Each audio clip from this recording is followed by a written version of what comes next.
afternoon. Welcome Michael Soon Lee, Dr. Michael Soon Lee, to Keen Alignment's Got Culture.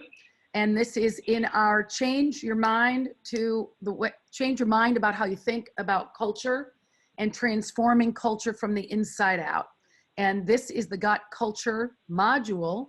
And welcome, Michael. Most people know who I am. I'm the founder of Keen Alignment. I'm the catalyst in this organization for bringing culture to the many organizations that we serve. I design the programs and I am one of the many facilitators.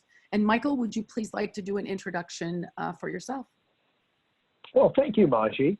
I have been a diversity and inclusion consultant for over 25 years.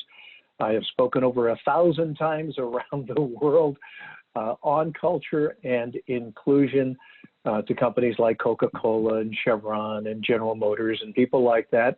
And I am the author of a new book coming up called Men in the Minefield of Sexual Harassment. It's how men can survive in the new world of Me Too. So I'm pleased to be here and I'm honored. Thank you. So we'll get started today. And what is culture? And for me, and then I'll ask you to chime in, Michael, for me, culture is how it feels in the organization, how people treat each other, how they communicate to one another. It's the behavior that's happening under the surface with getting work done. And culture is the vehicle, the access to people optimization in the workplace. What I know is that most organizations have a group of people who are committed to getting work done, and then there's the stuff that happens that gets in their way. And when we interview CEOs, their leadership team, and the people getting the work done, what they tell us is that is the interaction or lack of interaction between department to department, or the fighting for resources, or the stepping over bad behavior that takes time up and has them not be optimized. Most people tell us that they spend between 25 and 40% of their time not getting work done, but navigating through the, not to steal Michael's word, but the minefields that lay at work every day. And so with that, given your diversity and inclusion standpoint, how would you define culture? Well, I think officially, Maji, culture is a collection of behaviors that are allowed to exist within a company. I mean, it's created by the company, by the leaders of the company, whether deliberately or by default. And everybody wants to have a positive, high-performing culture, and unfortunately, most companies do not. They kind of let things happen by default, and I know we're going to talk about that, Maji, about how that happens, either deliberately or by accident, which is something you definitely don't want to have happen.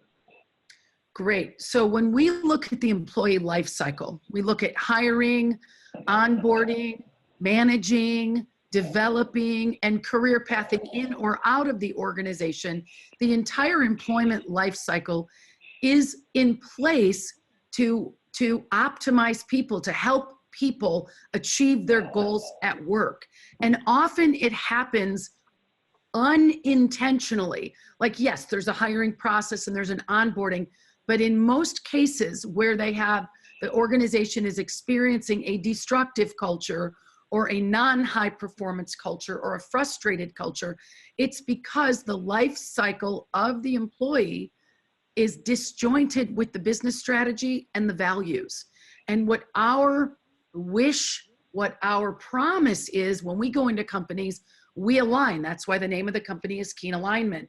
We align the business strategy with the people strategy and weave those values, the intentional choice of how we treat each other, how we get work done, how we interact with each other. We weave those values through every element of the employment life cycle. So let's talk about what's important. Gallup does a survey every year. And the good news is engagement is better than it was last year by 4 whole points. Now that is better because It's the first time, it's the first time we've seen an improvement in a decade. I believe the reason we've seen the improvement is because everyone is focused on it. Well, not everybody, but everyone's talking about it, put it that way. Right now, 66% of the workforce is disengaged with either the job that they're doing or the company that they work for. And when digging deeper, SHRM and Gallup and McKinsey all came up with what are the global drivers of engagement. And what you see here in front of you are the most impactful drivers of engagement. So Michael, do you want to speak to this? Well, absolutely, Maji. I mean, I think people are wondering, well, so what? Why do we need engaged employees? I think it's important because an engaged employee is one who is fully absorbed by and enthusiastic about their work. And they take positive action to further the organization's, not only their reputation, but also their interests. And don't you want employees who do that? And employee engagement strategies have been proven to reduce staff turnover, as you mentioned, improve productivity and efficiency, retain customers at a higher rate because a happy employee leads to happy customers, and more importantly, makes more profits.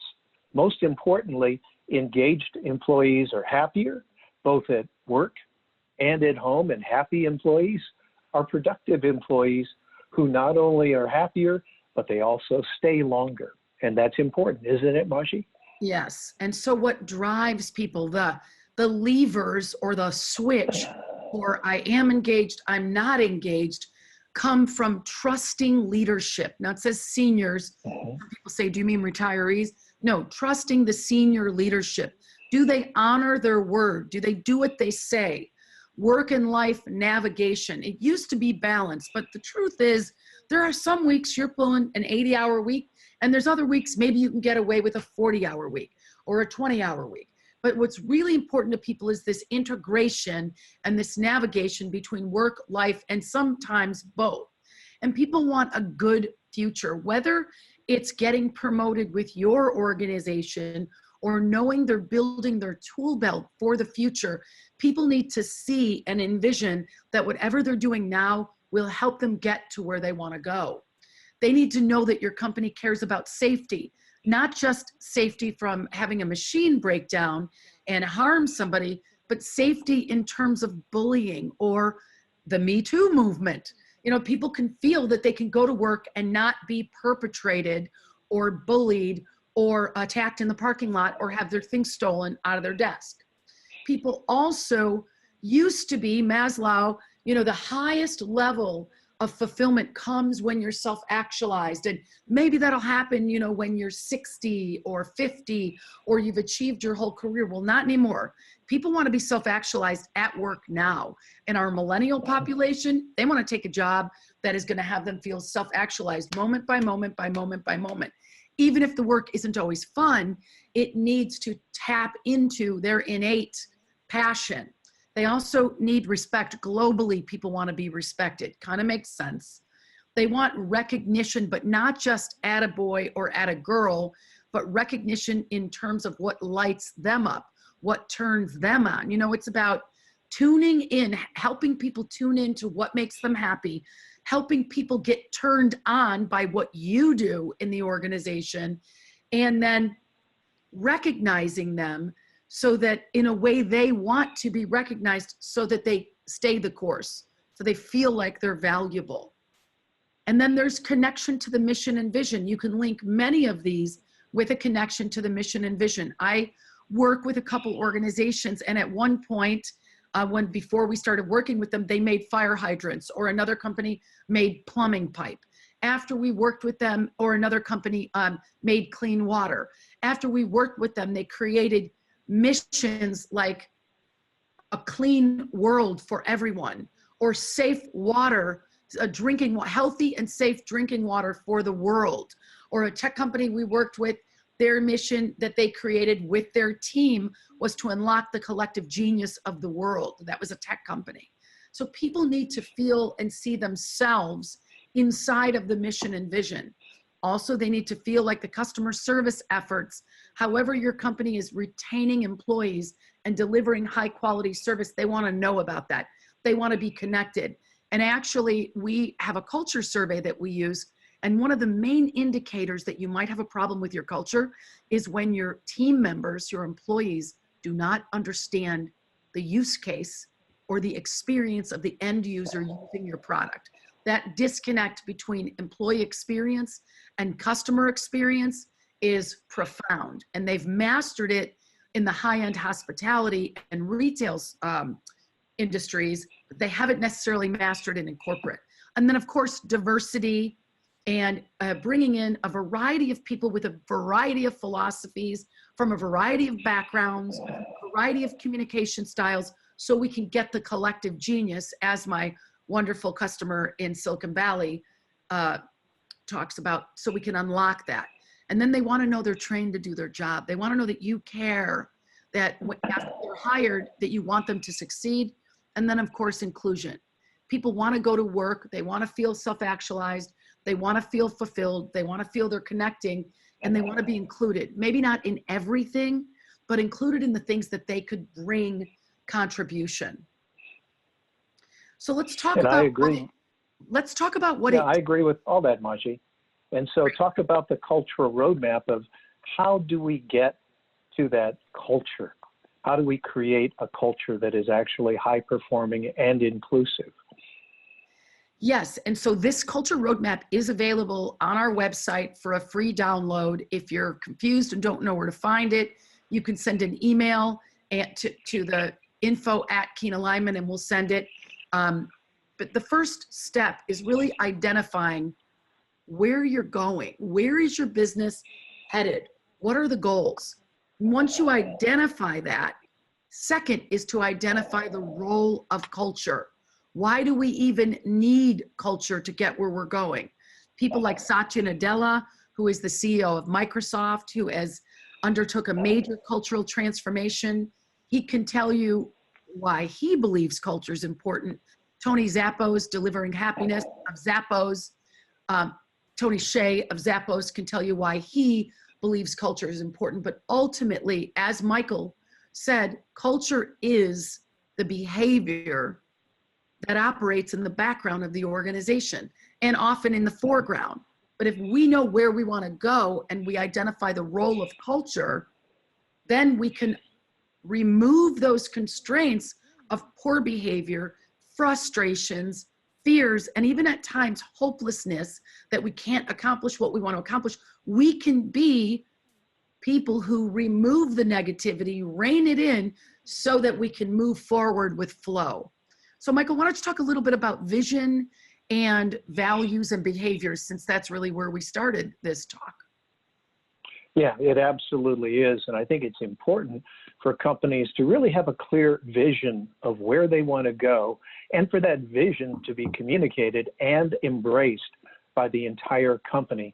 Focus on your priorities. You know, what are your strengths, but what also are your weaknesses? And do they instill confidence to support your mission? That's so important for the employees and everybody to understand. Obviously, next you've got to define your values and behaviors. What are the values and what are the behaviors that support your mission, that support your vision? And those are the things that help to create your culture. And then just clarify your strategic goals. Just pick 3 or 4 items that you can work on, because you can't really do much more than that, to really prioritize where you're going to focus and where are you going to look at in terms of performance. So Maji, why don't you talk about SMART goals? So once you know the measurables, where the business is heading and the why, the mission, what's your purpose, and what your values are, the how we get there, now we need to look at team and how are we going to measure that our teams are on track or off track? How are we going to measure that we're living these values, that we're behaving in a way that moves the organization forward? And that's defining specific, measurable, attainable results in specific periods of time so we can measure how well we're doing. It's all great to have a better culture. Everybody high fives each other. We give each other feedback. But if we're not accomplishing goals, the CEO, the board of directors, the venture funder, the private equity company are going to say, what are you guys doing? It feels good, but we're not getting anything done. So the goals are the rubber meeting the road, the stakes in the ground of what we're going to accomplish. And then we need to measure it, as I said, and check in, and what's in the way, and what are the constraints we need to remove, and how do we keep moving forward. And specifically in terms of clarifying and tracking, what are our leading indicators of success? What are our lagging indicators? And does everybody know that? Have we communicated exactly what we need? And then there's the system. How often will we communicate? Are there meetings? Is there agenda? Are we tracking status? Are we actually really removing barriers? And are we doing this on a regular, systematic basis? Some companies keep this in a software. I've seen that go both ways. I've seen the software be super complicated. All the goals are in the software and nobody talks about it. And so we don't accomplish them. Or everybody talks about goals till they're blue in the face, but they're not tracking them. And they don't do the red light, green light, yellow light. And so it was a great experience of goal setting and of mission, vision, and values. But now it's dropped off because it's just a little too routine to check in all the time. And then, by the way, when you're checking in, you have to do something about it. There's consequences and rewards. And one of the reasons people don't check in is they don't really want to have to uphold the consequences of not accomplishing. So then, Michael, you take 9 and 10. All right, Maji, obviously it's important to manage your communications habits, and boy, is that important. How do you use feedback? Are you willing to accept feedback to confirm, your clarity, your identity, and most importantly, eliminate drama and rumors within your company? And I think that's one of the big signs of a company that's having cultural issues, Maji, is there's all of this drama in the background, and all of these rumors are constantly circulating around about how the company is going to be taken over or our jobs are in danger. That's a sure sign of problems. And of course, number 10 is you got to build motivation throughout. It's not necessarily about money. It could be whatever your group feels is important to them, but to have regular and informal rewards and recognition programs that are planful and strategic. Yes. So Maji, why don't we talk about what are the different kinds of cultures that use these roadmaps? Yeah, well, first of all, there's 3 main DNAs, and Human Synergistics is one of the partners we work with, and they have identified 25 years of research and a cadre of PhDs and organizational development professionals, 3 definitive kinds of culture. There's the constructive, which is the high performance culture. Then there's the passive defensive culture, and then there's the aggressive defensive. In most cases, passive defensive, aggressive defensive are not using a roadmap. These are the result of an unintentional culture that was allowed to kind of grow without people paying attention to it. So there's an author out there who wrote a book called Sapiens, A Brief History of Mankind. And his name is Harari. And what he says is anytime you get 100 or more people together, if there is not an intentional vision or a quest or a conquest in the case of the history of mankind, if there is not somewhere we're going, then how the culture gets created is through insidious communication, through gossip, through making someone wrong, through ganging up on people. And this is like just the way mankind has developed. So if you have a passive defensive culture, it's typically created because there is conformity and there is a do as I say. And if you don't do as I say, there's going to be trouble. So what do people do? They get passive. They stay out of the line of fire. In an aggressive defensive culture, it's power, force.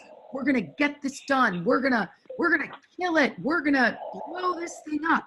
And while it's done in a fun manner, what people don't realize is that blowing up behavior of blowing up the competition, it's the same behavior as blowing up different departments.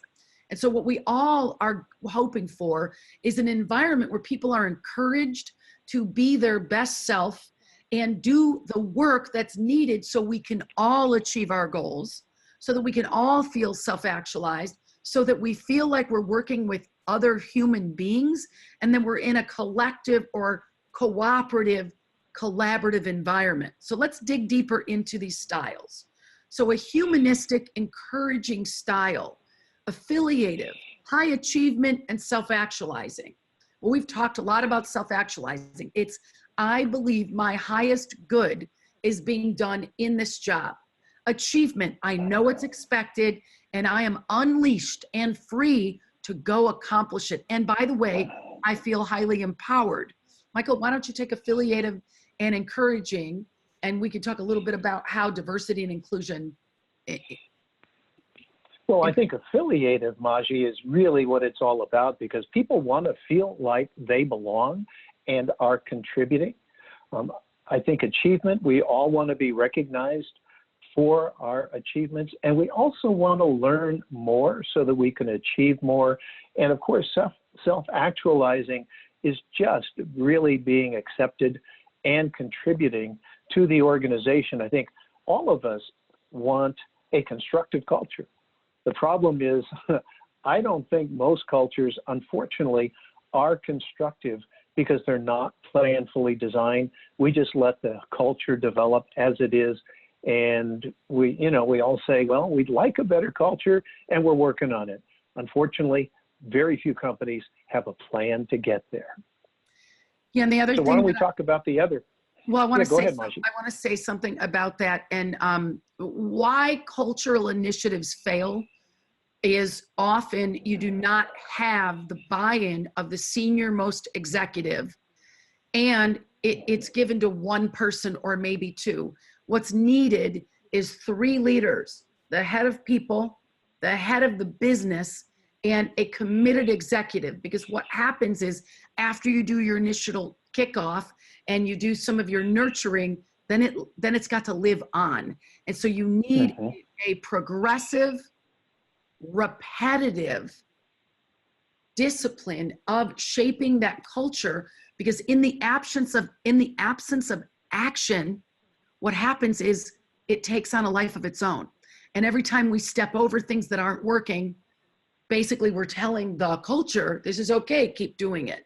And so I want to underscore the need for buy-in from the top, and the need for a coalition or a team beyond the 3 leaders, a team of people from all areas of the company, the diversity of different skill types, the diversity of different genders, different age groups, different job titles, and of opinion, and including people, even people you might not think have anything to offer, like maybe a brand new hire or somebody who's 1 year away from leaving, including enough people so that the culture takes on a positive, proactive, intentional life of its own. So let's talk about— And Maji, this isn't just a one-shot 2.5-day program. This is a continuing program, isn't it? Yes, absolutely. When we work with companies, it's a typical of a 1 to 2 year engagement, and then there's maintenance. And in between the full engagement and the maintenance, we're training the internal people to lead culture, to facilitate those meetings so that they don't have to be dependent on consultants for the rest of their life. And there are certain infrastructures that they have to put in. So let's talk about passive defensive. Now, here's the warning sign. No one is going to admit they have a passive defensive culture unless it's already so broken that the writing is on the wall. Most people are in denial, specifically in the people department and in the C-suite. They might say, well, maybe it's a little rough, but the only way you really know if you have a passive defensive style is to actually survey the culture and not just say, do you think we're passive defensive, but to ask questions that would lead to, oh, this is a high approval culture. People are seeking pats on the back and seeking permission to get work done, or a high conventional, which is typical in a high regulatory environment. Like, you will follow the guardrails and do exactly what we tell you to do in the time frame that we tell you to do it. So in that environment, everyone's afraid of getting caught. So what do you think happens to innovation when you have a conventional culture? Doesn't exist. And then there's the dependency, which is, I'm not going to go out on a limb. I'm going to do what I'm told, and I'm not going to take any risks. I need you to tell me what to do. So a lot of waiting. You'll know you have a dependency culture when things stop moving forward. If the boss isn't involved, the thing goes idle. Or avoidance, which is where we don't tell the truth about what's not working. So I have a manufacturing company that I work with, and 3 years ago when we started with them, if something was going on, like let's say there was a safety infraction, an early warning sign, like a near miss, nobody would report it because they would avoid it. Or they would avoid when the CEO said, what's not working, nobody would say anything. So the CEO says, absence, means agreement, everything's fine. But that's because people are trained to inculcate themselves in the culture of staying below the firing line. So Michael, I'm going to have you take aggressive defensive. Yeah, I just want to mention with the passive, it's sometimes very difficult to spot a passive defensive style. But one of the things that I look for are sarcastic remarks that are made when somebody's trying to protect themselves, or there's a lack of input. I worked with a vice president at a university who was a great people person, but not data driven. So he was good at connecting people and creating very powerful teams. Unfortunately, he wasn't very clear about his own business. And so he was very protective of himself. And so he would make very sarcastic remarks when anybody would question things like, why was he having emails printed out by his assistant? Because he wasn't capable of reading emails, sending emails. It was really kind of scary. So that's difficult to spot, but I'm telling you, the aggressive defensive style, Maji, is very easy to spot. I mean, there is anger, there's opposition, there's power, there's competitiveness, there's perfectionistic activities going on. I worked with a vice president at a real estate company, and he would be yelling and screaming at people all the time and blaming people. He would catch people doing wrong. He would never give kudos for thanking people for being right. He was right, and everybody else was wrong. Literally, there were almost knockdown, drag-out fights in the hallways. He absolutely ruled with fear. So the aggressive defensive is easy to spot, but the others are not so easy. What do you think, Maji? So I want to share a story about a manufacturing company that we are still working with. When we first got there, we were told the history of the company, and multiple times this company could have gone out of business. And so they had to fight, and they had to scrape, and they had to push to survive. And so the culture was competitive, and it was oppositional, but they thought the opposition was only out there in the environment. But what we found out was that there was so much power coming from the executive team, from the vice president of operations, from the head of finance, from the even the plant manager. There was so much force that what this power caused was passivity and complacency over here. So these guys, the executive team and the managers, were pushing hard, and they had a lot of drag on the system because everybody else was staying out of the firing line. And specifically, they really don't receive the benefits of the full team. They're only hearing a couple of voices. And the problem, I think, Maji, is that we tend to build departments and teams that are just like us. Yes. Because we think that's the right way to behave, and everybody else should behave the same way. And we don't really recognize and value diversity of thought, opinions, experiences. That's a huge loss for the company. And I think that's especially true in Silicon Valley, where the majority of people think that this aggressive defensive style is about the only way to be. And that creates, as you mentioned, I think it creates interdepartmental conflict Yes. between the constructive, the passive, and the Yes. aggressive cultures, Yes. not just with the competition, but now you're fighting yourself. And that is really counterproductive and a waste of energy and resources. Yeah, so I want to back to that, the guy, you know, the team that was so aggressive. Well, it took about 6 months, really, for them to actually believe that their behavior was hampering productivity. Even though before we got there, they did a best place to work survey, and it said, we do not trust management. Management only cares about management. Supervising and management staff are bullies. Like, this was in writing, but they still didn't get it because they weren't intentionally trying to create that. It took actually a series of workshops for this company to see that the more harsh they became, the more they created a lot of lemmings and followers. And here's the thing, people were not even telling leadership when machines needed to be fixed because they were afraid they would get blamed. And I want to actually say that in the end, we had a 2.5-year contract with them, and the vice president, he actually passed away unexpectedly, but a week before he passed away, we did an all-company communications workshop, and he stood on the stage and he said, I have been here 25 years, and for 24, I have been a bully, I have been oppositional, I have been unwilling to empower people, and I hope you've seen in the last year that I've changed. And everybody clapped because he had changed, and it's possible. It's really, he didn't even know he was doing it, and he didn't even know it was a problem. Another company up in the East Bay, who they are Silicon Valley SaaS providers. They know from being around in the 90s and the 2000s and the .com explosion that you have to be competitive, and their thinking was it's okay to disagree on the leadership team. But hey, it got way worse than disagreeing. There was screaming and yelling and fighting. And just like you said, Michael, the whole department that worked for this one leader who could not stand this other leader, it now was 20 people against 20 people. And they were spending 25% of their time in wasteful contention, arguing, trying to avoid each other. And so while we can have constructive conflict is not in the aggressive defensive style.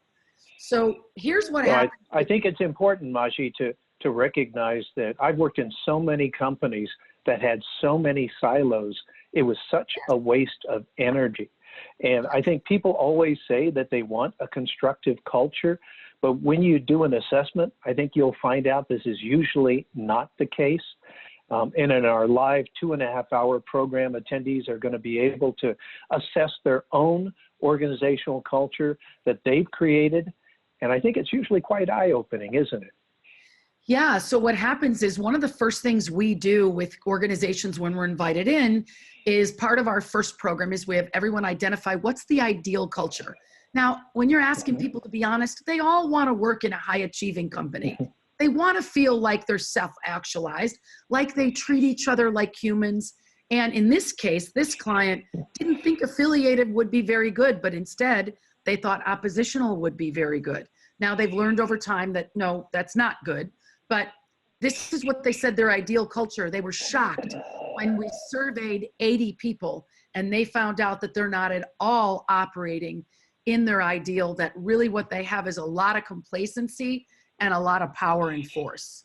And like Michael said, in our live program, we are now bringing our proprietary training from only doing with individual companies. We're bringing leaders together who can participate in this program as a collective of leaders out to create constructive culture. So we're bringing people together, and you could see for yourself.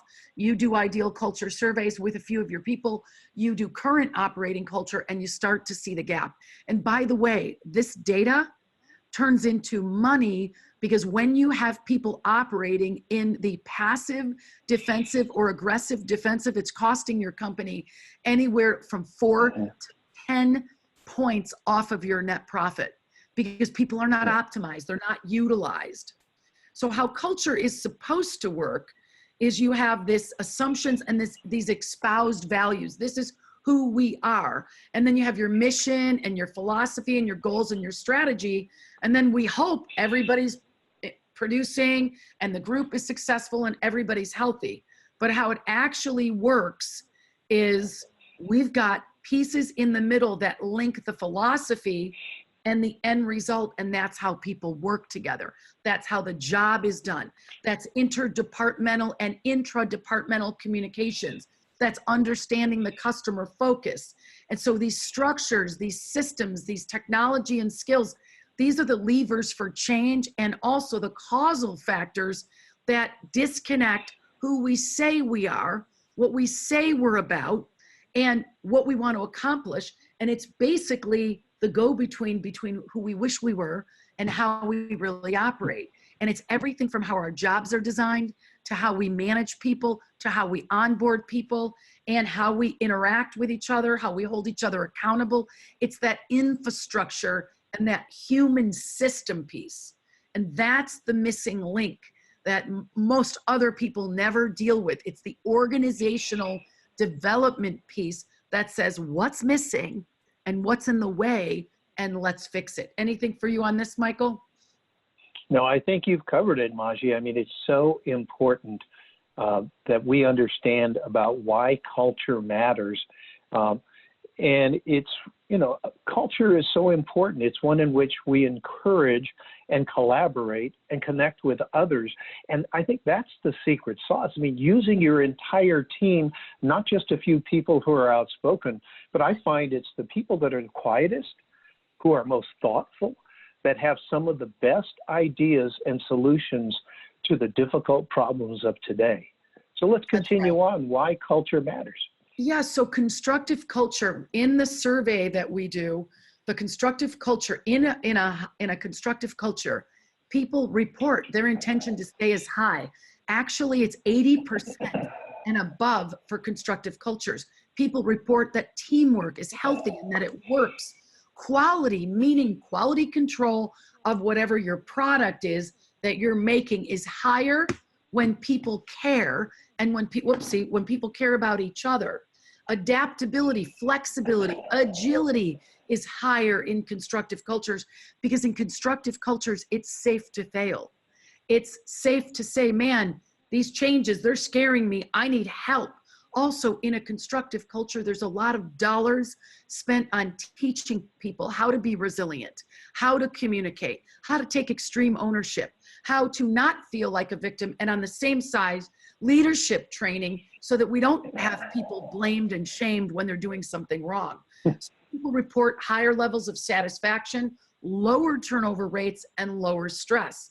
And then you could see for yourself the passive and defensive. You've got higher turnover, a lower intention to stay, poor teamwork. They don't understand what the culture, how people impact the customer. And so if you're on this call and you're not a CEO, and you need to get the CEO to understand, look at what culture's costing us, do some surveys with people. Ask about what do you want in the ideal culture, and then start talking and asking questions about the quality, the customer experience, the likelihood, stay interviews, the likelihood that people have to stay. Start to notice and shine the light on those departmental silos that Michael talked about, because then you can say, hey, this is what this is costing us. And as we said, if a person is disengaged, and when they tell the truth, they say it's about 25 to 45% of their time at work, they are caught up in either stressful thinking or stressful behavior or deconstructive or not constructive conflict, but conflict. They're not working during those times. And if they're not working those times, they're not being productive. And so this is where all the linkage comes in. Yeah, I think, Maji, you know, just to reinforce what you're saying, you know, in a constructive company culture, people get stuff done. They own their work, so they find ways to get that work done, not out of fear or obligation, but out of the desire to do meaningful work. Passion. And that compels them to, passionate. It compels them to think creatively and try new things and learn from their mistakes. In a constructive culture, people realize what they're capable of, and this is what we call self-actualization. And in a constructive company culture, people are more human. They help people. They're quick to offer encouragement, apologies, and assistance, and they're cooperative and collaborative. They become the focal point of the enterprise rather than things or products or widgets, and a premium is placed on building and strengthening relationships. That's what's important, isn't it? Yeah, and it's you know, Michael, one of the things you said is they're quick to apologize. Listen, nobody's perfect. Yep. Everybody has bad days. People do not always wake up in their best possible self. Actually, the truth is most people wake up in the drift. Most people wake up and they're thinking about what they heard on the news last night, or the news flash that came across about buying Greenland, or about the last shooting. And so people wake up into, you know, what all this negativity, and the job of culture is to welcome them into the workplace and change the radio station so they can actually tune in to what we're doing here, and they can get rid of all that noise and all that 12 to 60,000 thoughts a day that are not powerful. They can actually tune in and turn on to what they're doing. So what we teach is, let's treat culture the same way we would treat a product. So values, inclusion, open communication, collaboration, honesty, compassion, mindfulness, healthy work-life balance or integration, and programs that you can roll out to have those values manifest inside your company are programs like, your turn. Obviously, diversity in recruitment. And again, we're talking about diversity of thought, diversity of opinion, diversity of culture, diversity of gender, employee resource groups, people that can help you to reach out to other customers like women's groups, African American groups, Asian groups, whatever it happens to be, veterans groups, road mapping and goal mapping, and having life coaching for people that helps them to really achieve everything they could possibly be in this life. Mandatory mindfulness training. Unfortunately, we have to be mindful, and we have to be trained and reminded to be mindful. And then all the other great things that we can offer: healthy food, yoga, customizing your workplace. And I want to remind people, Maji, that this doesn't happen overnight.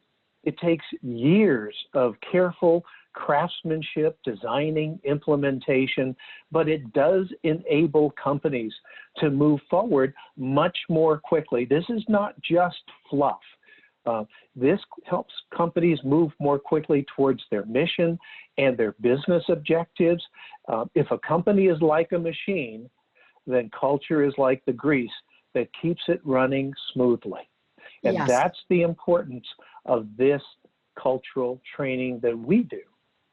And I want to say a couple things about this mindfulness. So when I first heard about mindfulness, I thought it was something separate from work. Like, oh, when I wake up in the morning, I need to meditate, which I still don't do.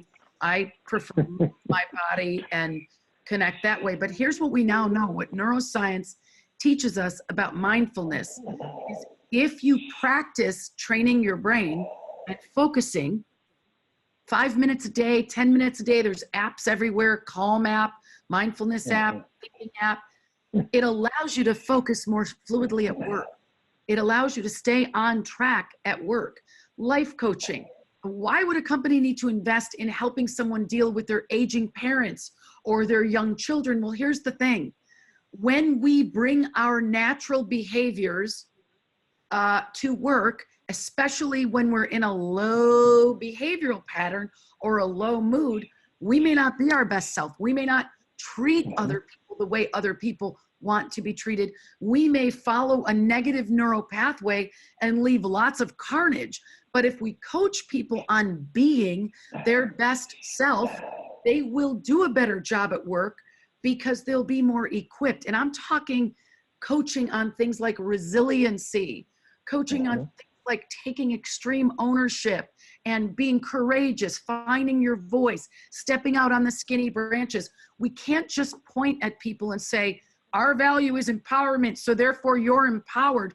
We can't do that. I was talking with Keith Williams, who is the CEO of Underwriters Laboratories, and I said, where's culture on your radar? And he said, well, let me tell you, the first day on the job, when I went to Underwriters 12 years ago, I went down to HR and I said, what's our training budget? And they said, we don't have a training budget. And he said, you do now, because if you want people to operate congruent with your values, you must teach them how. We cannot assume people know how to be an open communicator or people know how to collaborate.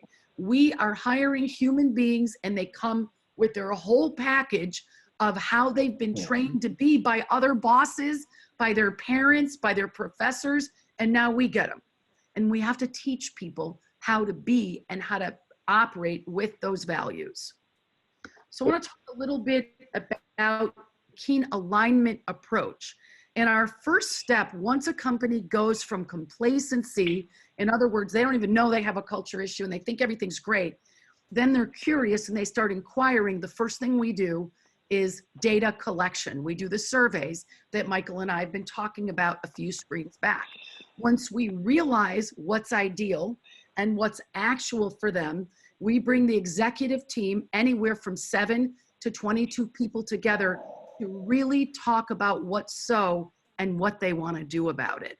In that process, it's experiential. It's also a deep dive. It's safe. There's a team of trained consultants who deal with human beings going through change and growth. That's another thing I want to say as a sidebar. The reason culture doesn't work is because people don't stick with it. Also, the reason change doesn't work is change management is too much about the system of change and not enough about the emotions of the humans that are dealing with the change. And the level set is critical so people can get out on the table. Hey, these kind of things have happened. I actually had one executive say to me, wait a second, you want me to apologize to everybody I've mistreated? I've been here 40 years and no one apologized to me. And I said, well, you're the one who called me. This was a guy who actually called me, invited me, and I said, you want the culture change. The change begins with you. And part of it is leaders must clean up messes they've made, because that paves the path for everyone else. So we incorporate experiential, we incorporate coaching, we incorporate ropes courses on the third day, and every leader in that group defines their leadership credo for them as an individual and as a team. Then we have the strategic advance, where we do mission, vision, and values work, just like the roadmap. The next thing is we align all the roles in the company with that mission, vision, and values and outcomes. So every role has a purpose. Every role has KPIs that are linked to the overarching roles. So we give you the glue to tie it all together. We transform with you the human system. And then of course, management and leadership training, which at Keen Alignment begins with the human being. What are my thoughts? What are my beliefs? What are my limiting beliefs? And who do I want to be as a leader? And where do I want to go? And where am I now? And what's in the way? We do all of that work before we ever teach them how to do a performance review or teach them how to build a team. Because if the core fundamental being has got the file cabinets in the wrong place and is discombobulated or disconnected with their higher self, any training you throw on top of a lack of self-esteem or a lack of connection or a lack of empathy, the training won't stick. We've got to get to the core of who people are. And then we give them diversity and inclusion training. And then we teach them how to do performance reviews and tie the profit sharing to the evaluations. Are they living and breathing the values? And then of course, there's the human resources, every element in the interaction of people, every function in the employment life cycle must be aligned with those core values and with that mission and with the culture we say we want to create. And then a big deal is hiring.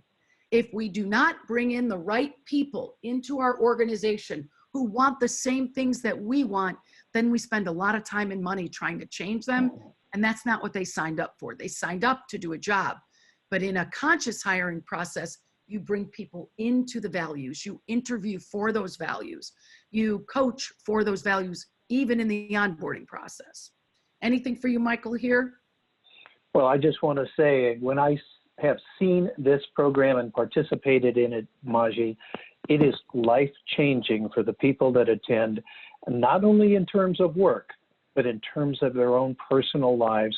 It is incredible.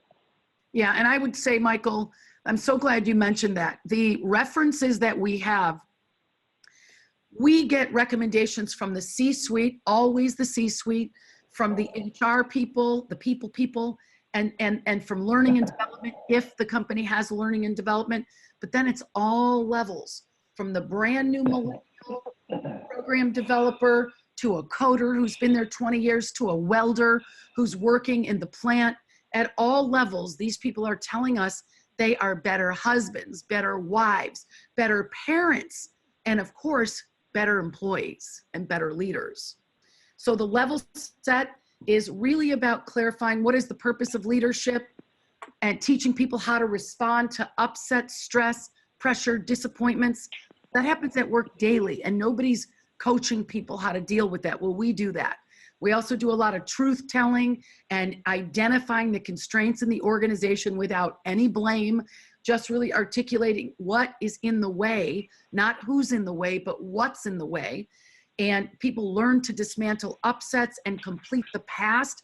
And then the leadership team, as a leadership team, is working together to empower each other, and then empowering themselves, and third, empowering their people. Then, as we said, the strategic advance, mission, vision, core values, ways of being, everything is done with a collective of people. Most organizations bring in 10 to 20 people for values work and mission work. In our last two programs, organizations brought in 40 people. And even though it was harder for our team, Michael, what I love about the 40 people is they got a high velocity of forward movement because they included so many people. It is harder on the facilitator, but our people can do it. But 40 people, if you have 100 people, you're starting towards critical mass. And it's not just 3 people. And then out of that 40 people, some choose to be on the culture coalition, others choose to be culture advocates, other people choose to be dedicated followers. And then, but that's the importance of inclusion, Maji, isn't it? Yes. Yes, and from all levels, and I think I said that. So the role linkage, we call this process role analysis, and it turns up to a comprehensive position requirement. If the role could talk, what would the role say it needs to do to bring the business forward? And who we have in that room is the person doing the role, their boss, and then any dependencies on that role. So by the time people walk out of that room, it's like we ignited their heart on fire. They are so stoked because they now know their larger purpose. For example, a welder's larger purpose became creating clean water so people could live. How different is that than your job is to weld a water filtration system? And it might seem, well, that's so simple and superfluous, but not the case at all. People really get ignited and they start to feel purposeful in their job. And then they are connecting their key performance indicators, their performance metrics to the big picture. And it's not something that management is doing to them. It's something that is a collaborative effort. And it really is the glue that brings culture forward. And then of course, the leadership training, which we begin in the first year with self-awareness, response agility. This is the resilience training, understanding how the brain works, and neuroscience. Used to be, when Michael and I were young and growing up in the world of work, people said, well, you can't teach old dogs new tricks, or that guy is just the way that guy is. That's not the case, friends. We're being taught that neuroscience is our behavior stems from our beliefs, and our beliefs stem from our thinking. And when we pave new neural pathways, we open the door to new thinking, to new beliefs, and to new behavior. And that's called neuroplasticity, the elasticity of the brain to change. And that means behaviors can change. We also work a lot with leveraging the prefrontal cortex, the right and the left hemisphere. Left hemisphere is about the details, the data, the statistics.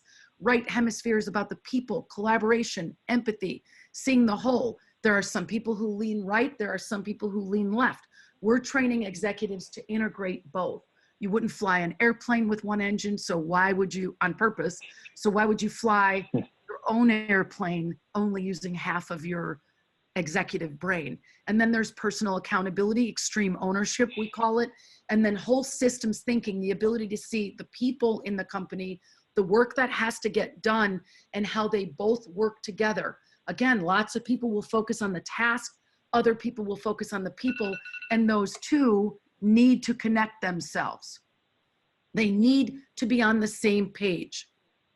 So almost completing how we take HR, and listen, the companies we're working with are under 1,000 people. So typically HR does it all. They do the onboarding, the hiring, the recruiting, the performance management. There's HR business partners. We're working with the leads of those teams, of the people operations, people optimization team, to make sure they are walking in step, in sync with the executive team, not pulling against them or telling them everything they're doing wrong, but partnering with them. And then last but not least, I said this earlier, transforming the entire human system. Once you know where you're going, you know where you're heading. Remember how culture works, and then how culture is supposed to work and how culture works. This is everything that was in the missing link. The process of bringing people into the company, the process of onboarding, performance management, offboarding, and everything in between must get aligned with the values, with the culture, with the mission, and with the vision. And my